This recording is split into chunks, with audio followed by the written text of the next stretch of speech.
Anda kembali di Berita Utama bersama saya Jihan Novita. Saudara, polemik keaslian ijazah Jokowi seolah jadi drama tanpa akhir. Bahkan kasusnya tidak juga tuntas hingga tahun berganti. Meski gelar perkara khusus telah dilakukan, ketidakpercayaan sebagian kelompok tetap memicu babak baru dalam sengketa hukum di awal Januari 2026. Belakangan, kasus ini kian melebar. Partai Demokrat meradang. Sang Ketua Majelis Tinggi Susilo Bambang Yudhoyono disenggol berada di balik tudingan ijazah palsu Jokowi. Pak SBY cukup terganggu dengan isu ini karena tidak benar yang disebutkan bahwa Pak SBY berada di balik isu ijazah palsu ini. Kalau juga tidak dihentikan, ada kemungkinan Pak SBY akan mengambil langkah hukum akan dengan pertama memberikan somasi kepada orang-orang yang sudah membuat fitnah tersebut dan terbuka kemungkinan untuk menempuh jalur hukum. Terusik dengan tudingan di media sosial, Partai Demokrat resmi melayangkan somasi kepada pemilik akun TikTok berinisial SWBP 31 Desember 2025 lalu.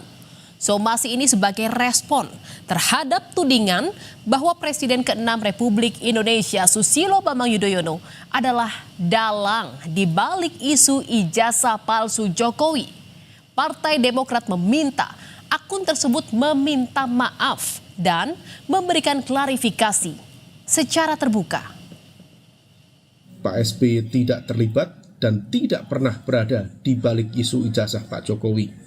Dan disinformasi semacam ini tentu sangat berbahaya karena bisa merusak reputasi dan juga ruang demokrasi. Kalau misal kemudian masih berlanjut, tentu ini akan berproses menuju proses penegakan hukum selanjutnya di ranah pidana.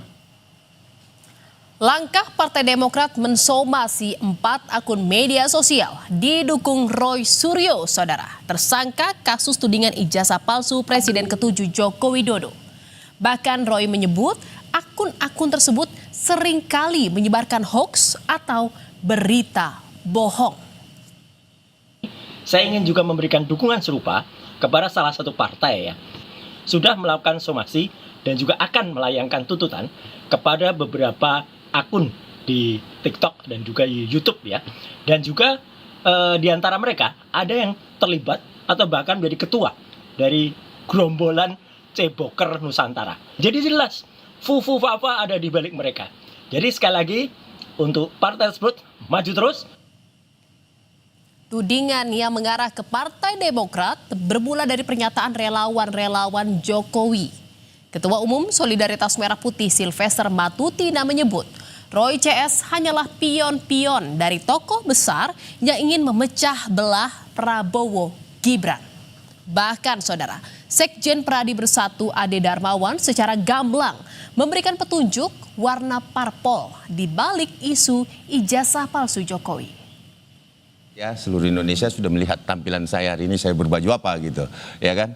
Nah, sisa men-challenge saja, mencari pemikiran sendiri, berpikir masyarakat sendiri. Bahwa siapa sih kira-kira dalangnya gitu. Ini sebentar. Nah, saat ini saya berbaju apa? Nah, itu mungkin salah satu clue yang bisa saya sampaikan. Sementara itu, saudara, dalam sesi wawancara dengan Kompas TV, Jokowi menyatakan bahwa tudingan ijazah palsu yang diarahkan kepadanya sebagai sebuah operasi politik.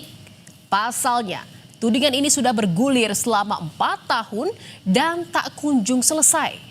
Jokowi melihat ada pihak lain yang ingin merendahkan dan menurunkan reputasinya. Bahkan Jokowi pun tak membantah ada agenda dan orang besar di balik tudingan ijazah palsu terhadap dirinya. Dan yang saya lihat ini memang ada agenda besar politik, ada operasi politik yang sehingga bisa sampai bertahun-tahun nggak rampung-rampung karena keinginan mereka untuk mendowngrade, menurunkan reputasi. Masih yakin dengan pernyataan Bapak sebelumnya ada agenda besar dan ada orang besar di balik kasus ijazah? Saya pastikan, iya. Saudara, somasi tak digubris, Partai Demokrat akhirnya melaporkan 4 akun media sosial yang menuduh Susilo Bambang Yudhoyono terlibat isu ijazah Jokowi ke Polda Metro Jaya. Laporan dilayangkan 5 Januari lalu atas dugaan tindak pidana penyebaran berita bohong.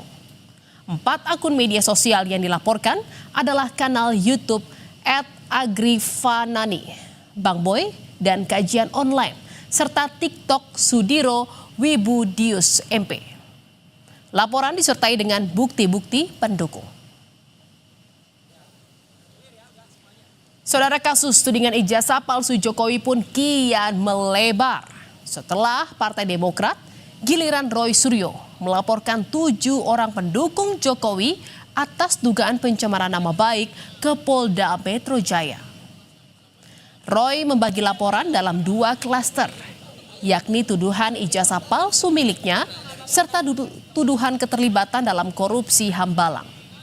Menurut Roy, tuduhan-tuduhan yang disebar melalui media sosial itu tidak memiliki dasar.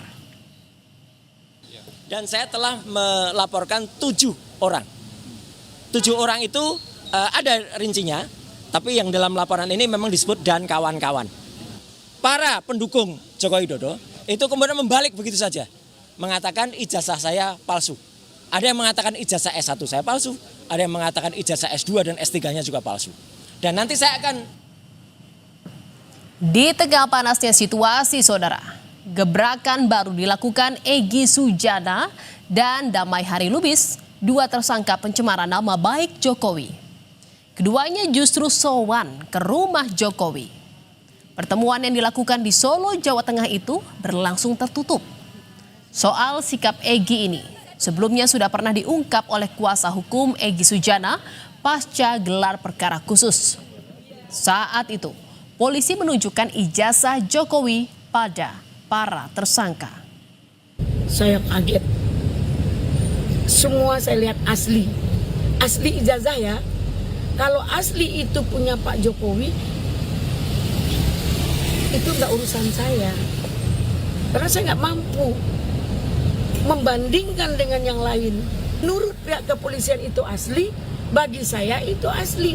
Karena selama ini yang beredar kan fotokopi. Ya namanya ada orang yang mau minta maaf tentu kita terima ya, masa nggak terima. Tapi kalau ada pelanggaran hukum saya pikir itu masalah yang tetap harus diperhatikan. Agar ada kepastian ya, bukan untuk Pak Jokowi saja tapi untuk seluruh orang di Indonesia agar tidak dengan semena-mena bisa dicederai. Dalam dialog program Sama Malam, Roy Suryo memberikan tanggapan terkait pertemuan Egy Sujana dan Damai Hari Lubis dengan Jokowi. Menurut Roy, Egy tidak bersikap sebagai pejuang. Roy menegaskan sejak awal dirinya dan Egy memang tidak berada dalam satu naungan kuasa hukum yang sama. Roy meminta Egy harus jujur terkait pertemuan dengan Jokowi. Kami kalau dalam tim kuasa hukum, advokasi dan akademisi kita tertawa malah.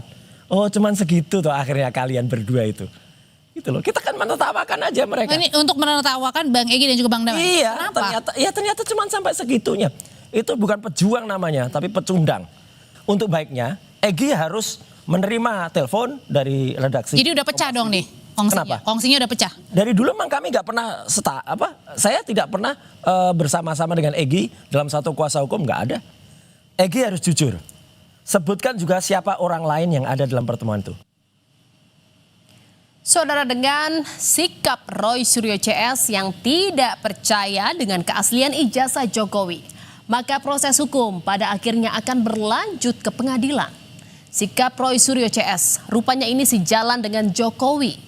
Menurut Jokowi, harus ada pembelajaran bagi masyarakat, khususnya Roy Suryo CS, agar tidak sembarang menuduh.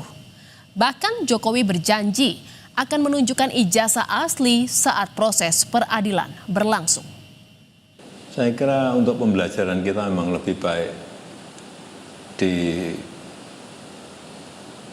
dilakukan di penegakan hukum, diputuskan di pengadilan akan lebih baik. Untuk pembelajaran kita semuanya. Itu forum yang paling baik untuk menunjukkan ijazah asli saya. dari SD, SMP, SMA, universitas semuanya akan saya bawa. Saudara, sejak Roy Suryo CS ditetapkan sebagai tersangka kasus ijazah Jokowi, hingga kini belum juga dilimpahkan ke kejaksaan. Bahkan usai gelar perkara khusus, belum tampak pergerakan dari polisi. Akan dibawa kemana kasus ini? Kasus tudingan ijazah palsu Jokowi sepertinya masih akan terus berputar-putar. Namun, ketika dua kubu bersikukuh akan sebuah kebenaran di mata hukum, sejatinya ketuk palu hakim di pengadilanlah yang jadi penentunya.